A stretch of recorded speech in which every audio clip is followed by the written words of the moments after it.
as you may or may not have noticed, I haven't posted in a while. Yeah, so listen, life can be complicated sometimes, and I have lots of excuses I could give you to explain why I haven't posted anything, and I'm going to do exactly that. But I wouldn't want to make a boring comeback just to complain about my life, so I made a fanzine about it, so at least my tellings of a downfall into despair can be entertaining. Yay! Anyway, as you guys know, I tried to work as a concept artist, but it is a really competitive field and the AI has destroyed lots of chances for all of us. Nowadays, I honestly could settle for being an artist, any type of artist, just to be close to problem solving and creating in an artistic field. But turns out when people and family tell you that it is hard to be an artist and that it is difficult to find a job or live through it, they are kinda right. They don't know how they are right, of course, because it's much more complex than what their arguments usually are. But the tough pill to swallow is that everybody wants to consume art, but nobody wants to pay for it. Although many artists have successfully broken through that barrier. That said, my current situation is kind of dire, so either I find a way of living now or a pretty bridge to die under. Last year, when I was being harassed by this idea, I decided to make the executive decision of taking another master's degree and trying my luck in education. Yep, that's right, I have been busy trying to become an art teacher. Do I like teaching? No. Do I like kids? No. Do I like partaking in the bureaucratic systems of the overlap between laws, government and education just for it to be constantly changing and never fully understand what even means to be a teacher? But a job is a job, I thought. In my horrible and disgusting experience during this master's degree, I have found that the most you are able to do is not even close to enough to warrant a good education for kids nowadays. I do have to admit that I had a very unlucky experience with my internship, so maybe it's not all that bad in other spaces, and I could see myself trying, but mostly for necessity, not for willing. So that's the reason I made this fanzine.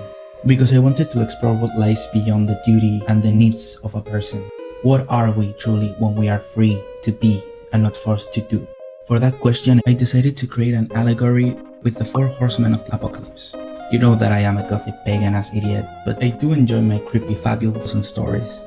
And Christianity has a terrible fandom but great lore and art, so I felt inspired. The next fanzine tells the story of the 4 horsemen, famine, pestilence, war and death, after they eradicated all of the humans on Earth and they finally have a moment to ponder. Who are they really after their job is done? I wanted to make a wholesome twist and make them like a metaphor of how far duty, consumerism and capitalism consumes us and doesn't really let a lot of us develop our dreams and passions. Anyway, I started with famine. He was the only one that I had a clear idea for. I wanted for him to start giving back what he took. Ironically, I decided that the one thing that piqued his interest after centuries of following orders was horticulture. He started to grow tomatoes in particular. When I was little, the first time I remember learning about the things I ate was with my grandpa, who had a vegetable garden and used to grow all kinds of things through summer especially. I remember that he used to give us the smallest tomatoes to eat as snacks while we harvested the big ones and share them with the rest of the family members to take home. I wanted to make this illustration in a medieval manuscript style because I thought it was fitting, but I wanted to make it a bit wondrous like a storybook. I made the borders inspired by Celtic patterns but with a twist, referencing each horseman. In his case, I tried making the intestine tracks into a convoluted pattern without trying to make it too obvious. I also wanted to work in black and white because I wanted to print this and I wanted to save a bit of money. I did have some character design sessions in my sketchbook, but I didn't record any of it. It was an analog kind of process this time, sorry. I wanted their designs to be pretty cryptic and removed from showing any kind of emotion through faces. I feel like that way they feel more animalistic and innocent. They needed to be simple but effective, and if I could, I make some references to how they were popularly described. Famine, for example, has constantly been shown with a scale, balancing the extremely poor rations of food and the high economic price for it. I decided to put 2 of them hanging from the horns that complete his head. His body is scrawny with an inflated belly and a fabric band across his shoulders. And he is in the shade of a tree in a wild grass field that completes the composition of this simple illustration. As we go on, you will see I started to make things a bit more complex, but I do wish I stayed consistent on the level of detail between all of them. Oh well. Next up is pestilence. I don't know why exactly I thought she had to pose like she was serving. Okay, when all of the humans perished, she started to care for all of the animals that she used to spread disease, especially the ones considered vermin, like rats and pigeons. You know, I have a soft spot for them. They are so cute.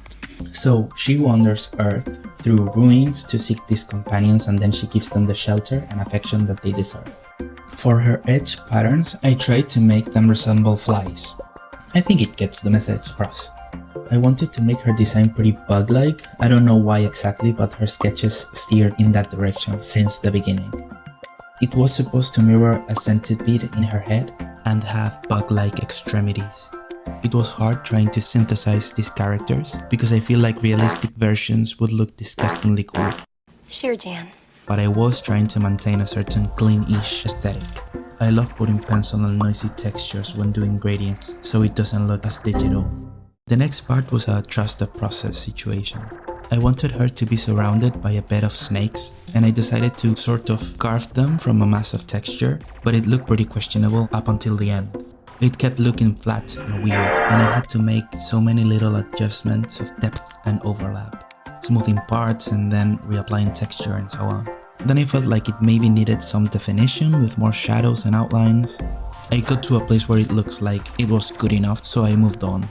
I also tried to give her a cape, but in the end I scrapped the idea. It didn't fit the vibe in the illustration, although I really like how it looked in the concept. Weird discrepancies, I guess. I think it's because the concept was a lot more organic in nature than the final illustrations. And to finish this page, I placed her in some rocky dry ruins, trying to convey a barren place with giant arches. I'm not sure why I kept insisting on carving the margins by hand, but I did it for all 4 of them. The third one was Death. He was tough to place at first because I couldn't think of what his focus would be after collecting all of the souls of the earth. And one night I was talking about it with some friends and they suggested him still being a collector. I thought that was a genius idea. He started collecting everything that the souls he reaped left behind, and then organized them in infinite towers by objects, as a sort of gallery of the deceased. Death's design was the first one I workshopped, and there were a lot of iterations because when I started I didn't know what kind of vibe I wanted to give these characters. So we have everything between cryptic, scary looking, cool and modern, and more animalistic designs. I ended up giving him bat characteristics and a spiral design in his face, as if it was carved in stone. It looks kinda silly until I finish all of the shading, but I try to pose him sort of excited to rummage through his collection to drive the innocent creature point more. Doing the columns and filling them with objects was really fun. I wanted them to resemble vertebrae but in a more functional way, and then I filled them with things from every era. The ones that are best seen are the clocks, the cameras, vases, and mirrors. Then I started to make more random shapes because they weren't going to be seen as much anyway, like some sort of wings, squares, books and doors, and miscellaneous shapes. Shapes and colors. And when I finished, I realized I needed to push the contrast a bit more so the character doesn't blend too much with the background. I really like how I managed to create a great sense of depth and atmosphere in this page. And to finish it off, I made some custom edges for him too. I couldn't really think of a smart pattern to represent him, so I ended up synthesizing the symbol on his skull and connecting it through spiral motifs to further emphasize his shape language. And of course I decided to feel it like it was traditional pencil and paper. And last but not least, I drew War. She was a one and done kind of concept. I really liked the sketch I ended up making for her. Her story is that she decided to turn into an artist. She turned all of that anger and disdain into something more creative. She took old relics of war like metal weapons and shields and started creating sculptures out of them.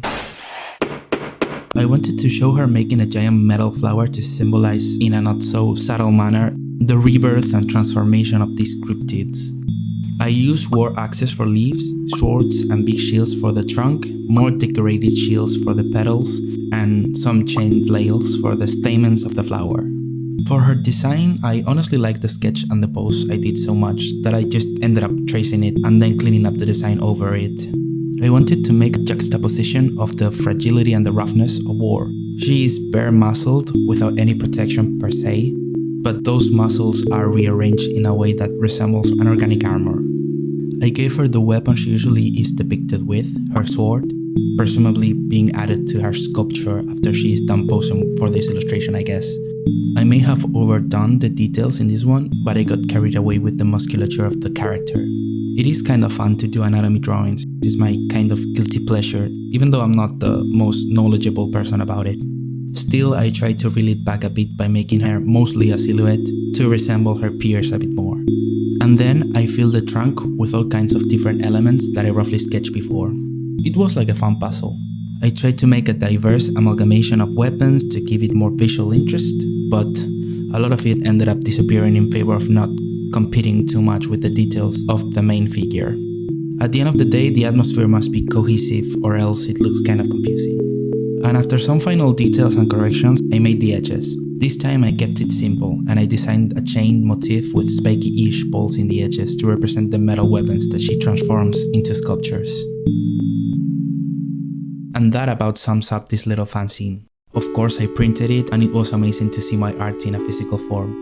As I've mentioned in other videos, I do enjoy having tangible art sometimes to prove to myself that what I do goes beyond some pixels on the internet, and it is valid as any other analog form. That being said, I really didn't feel great after finishing this.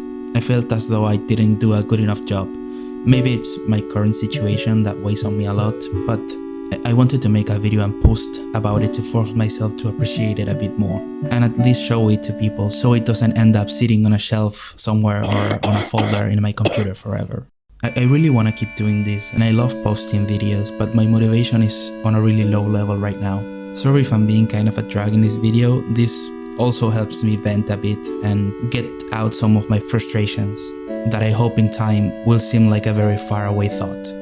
For now, I will keep trying, I guess. That's the best I can do. Thank you so much for watching this video, and I honestly would love to hear your thoughts about it down in the comments. You always make me feel better when I post. So I will see you guys next time. Bye!